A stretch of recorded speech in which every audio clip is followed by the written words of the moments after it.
Berhenti bicara tentang masa lalu. Saatnya menatap masa depan. Bersama Ishak Rafiq, Direktur Eksekutif Masa Depan Institut.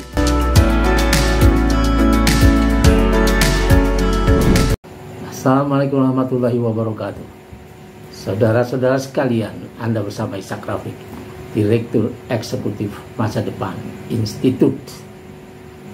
Panjangnya Institut Masa Depan Indonesia.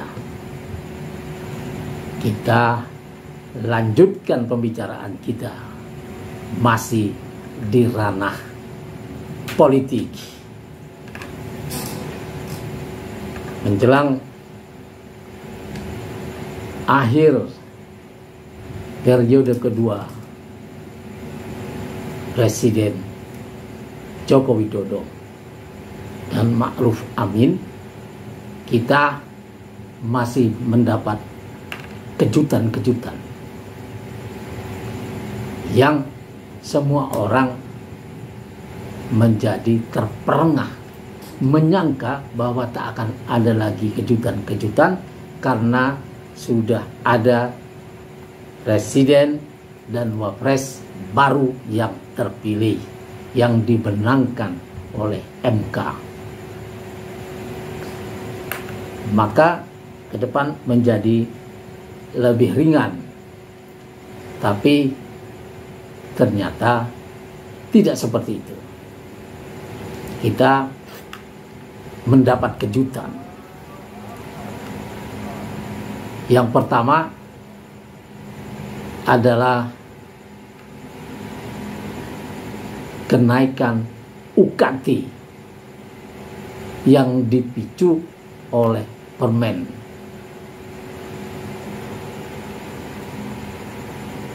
Nadiem Makarim nomor 24 2024 yang memberi kesempatan kepada kampus, kepada perguruan tinggi negeri untuk menaikkan biaya kuliah. Dan ini karena protes banyak orang kemudian dicabut. DPR marah dalam RDP dan Pak Jokowi juga marah dan akhirnya itu dicabut. Yang kedua adalah Tapera, tabungan perumahan rakyat, yang kemudian dipelesetkan oleh para penolaknya sebagai tabungan penderitaan rakyat. Dan ini sangat sinis karena orang-orang yang sudah miskin, sudah dimiskinkan, ini harus dipotong lagi penghasilannya yang sudah sedikit untuk perumahan katanya, yang tidak tahu mau dibangun di mana dan perencanaannya juga belum ada. Padahal sebagian juga sudah punya rumah, ikut dipotong juga. Padahal ini perumahan memang kita kekurangan. Dulu kita kekurangan 15 juta rumah. Angka tahun 2014. Sekarang mungkin sudah 20 juta rumah kurangnya karena penduduk terus bertambah, orang-orang dewasa dan kawin juga bertambah. Nah, sehingga keperluan akan perumahan sangat besar. Tapi di negeri yang seluas ini dan semua bahan bangunan ada di sini, tidak perlu impor, mestinya ini menjadi tugas pemerintah yang ringan saja. Gampang memberi rumah kepada rakyat, kasih gratis juga tidak apa-apa kalau mereka memang tidak memiliki kemampuan untuk membelinya, untuk KPR dan lain sebagainya. Itu tugas pemerintah untuk mengangkat martabat bangsa ini. Karena bangsa, negara yang rakyatnya jutaan tidak punya rumah, menggelandang kemana-mana, menjadi pengemis di mana-mana misalnya, itu tidak bermartabat di mata dunia. Apalagi kalau kita juga dalam keadaan rakyat yang tidak punya rumah, banyak jutaan, 20 juta. Ya, 20 juta kakak.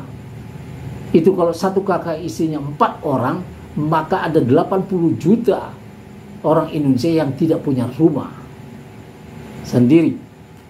Bisa ngontrak, bisa di emperan, bisa di mana saja. Untung iklim kita iklim tropis sehingga orang tidak mati kedinginan. Kalau di Eropa, 1 hari aja orang tidur beratap langit, mati besoknya.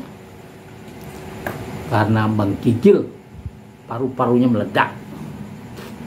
Tapi di sini tidak.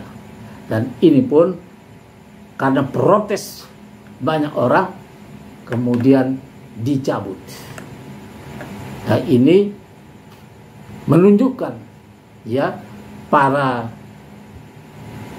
pejuang perubahan, pejuang keadilan sekarang melihat ini sebagai sesuatu yang menyenangkan, karena pemerintah yang dulu dikdaya, yang tidak mau tawar-menawar kepada siapapun, kepada rakyat terutama, sekarang bisa membatalkan 2 hal yang mereka luncurkan sendiri. Tapi masih ada yang lain, yaitu korupsi di PT Timah yang angkanya fantastis, mencapai 271 triliun rupiah. Ini luar biasa. Berarti kita punya uang banyak, di mana direksi PT Timah bermain dengan para penambang timah ilegal dan kemudian menjadi penadahnya. Negara jelas dirugikan. Dan ini kemudian dibawa bukan ke KPK tapi ke Kejaksaan Agung menangani ini. Jampitsus menangani ini. Tapi ternyata tidaklah lancar karena ada gangguan yang sangat mengerikan oleh instansi lain, instansi di bawah Polri, yaitu Densus 88 anti teror. Ini pasukan anti teror ini dikerahkan untuk mengganggu penyidikan di Jampitsus, di Kejaksaan Agung. Dan ini menimbulkan pertanyaan banyak orang, dan orang benar-benar marah. Siapa yang mengerahkan ini? Kita sudah pernah, ini mengingatkan kita pada satu peristiwa di awal periode pertama Bapak Jokowi, presiden yang kita pilih bersama, presiden pilihan rakyat, yang waktu itu menjadikan target pertamanya adalah KPK. KPK yang dianggap bisa menjadi batu sandungan. Ketika itu diketuai oleh Abraham Samad dan Bambang Wijoyanto. Kedua orang ini lah yang mengeluarkan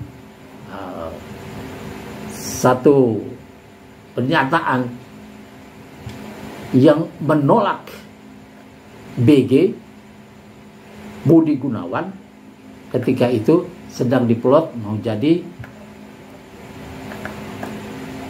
Kapolri, dan ini ditolak karena masalah rekeningnya yang duitnya banyak, dan ini kemudian membuat Jokowi Berang dan Bambang Wijoyanto dan Abraham Samad dikejar-kejar polisi, mau ditangkap, dan akhirnya memang ditangkap, dan semua komisaris KPK yang 5 itu kemudian dibubarkan dengan menggunakan, ya, penangkapan itu menggunakan instansi kepolisian. Dan satu lagi penyidik KPK yang dari kepolisian juga, Novel Baswedan, dicoba dibunuh dan kemudian satu pagi dini hari disiram air keras dan matanya sampai sekarang cacat. Inilah yang membuat kita ngeri terhadap apa yang terjadi di Jampitsus ketika diganggu oleh Densus 88. Ini lebih mengerikan karena ini anti teror. Maka semua orang meminta agar DPR memanggil Kapolri, pertama panggil Presiden. DPR berhak memanggil Presiden untuk menanyakan masalah ini. Siapa yang berperan mengerahkan Densus 88. Dan ini memang sudah dikenal bahwa Densus 88 dulu pernah dilihat laporannya bahwa ada duit dari luar yang mendanai Densus 88, dan itu kalau masih ada sekarang harus dihentikan. Yang kedua, karena kejadian ini kejadian yang sangat memalukan, maka Densus 88 tidak apa-apa, dibubarkan saja, dihentikan. Karena toh mengejar yang sebenarnya apa yang terjadi di Papua dan lain sebagainya, Densus 88 lumpuh. Tapi ketika berhadapan dengan orang-orang yang ada di kantor-kantor itu, kok menjadi sangat berani mengerahkan tank dan lain sebagainya lewat-lewat di depan Kejagung. Itu tidak boleh dilakukan dan ini harus diusut. Kalau Kapolri terlibat, Kapolri harus dihentikan, harus dipecat Listio Sigit dari jabatannya sebagai Kapolri. Boleh diganti dengan yang lain. Itu kejutan yang sangat mengerikan dan tidak boleh diteruskan. Kemudian ada lagi yang mengejutkan, yaitu revisi perubahan RUU perubahan ya, Undang-Undang ketiga Undang-Undang nomor 3 tahun 2022, masih dekat ya, tentang Polri, di mana saat ini dalam draft itu ya, kepolisian mendapat tambahan tugas, yaitu mengawasi ruang cyber Indonesia.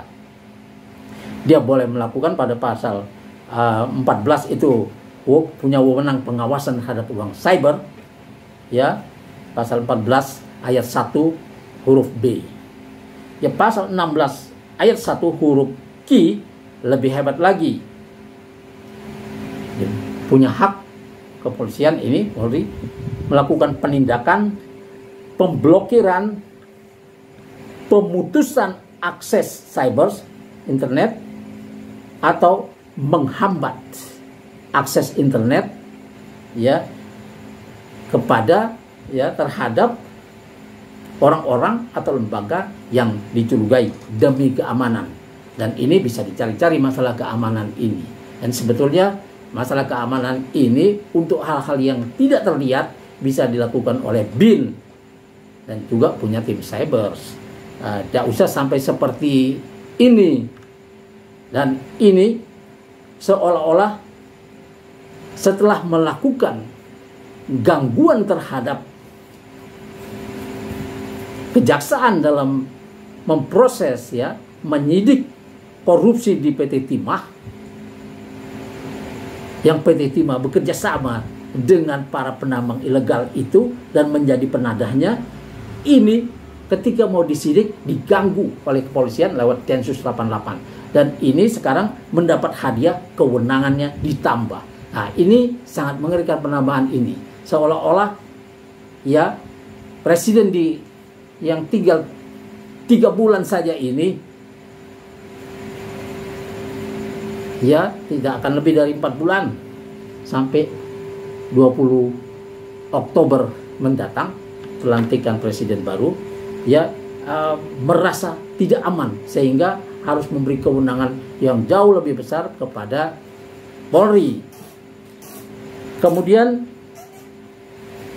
Ada lagi yang diberi kewenangan seperti meminta perlindungan, yaitu ormas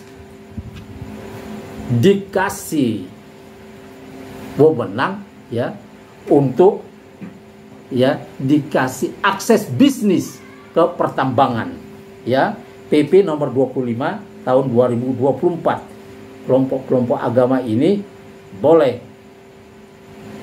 mengoperasikan tambang. Pada saat ini kita sedang pusing oleh penambang-penambang yang sedang melakukan kerjasama dengan lembaga-lembaga yang legal. Penambang ilegal ini sekarang sedang dalam proses untuk ditangkap. Tapi setelah ini sepertinya ya ormas dikasih peluang ini dan akan menambah persoalan ini menjadi runyam. Ya, juga preman macam Hercules juga dapat. Dan inilah yang membuat orang berpikir bahwa presiden ya sedang panik di masa akhir masa jabatannya ini. Lalu ada lagi yang dianggap tidak menyenangkan dan makin menekan, yaitu masalah undang-undang penyiaran, di mana ya media, wartawan ya dipersulit dalam melakukan laporan, melakukan investigasi terhadap kasus-kasus yang memang sedang banyak terjadi. Dan kalau ini dilarang, kalau ini goal, maka makin parahlah keadaan ini, yang menunjukkan bahwa ada yang sedang ditanam ini.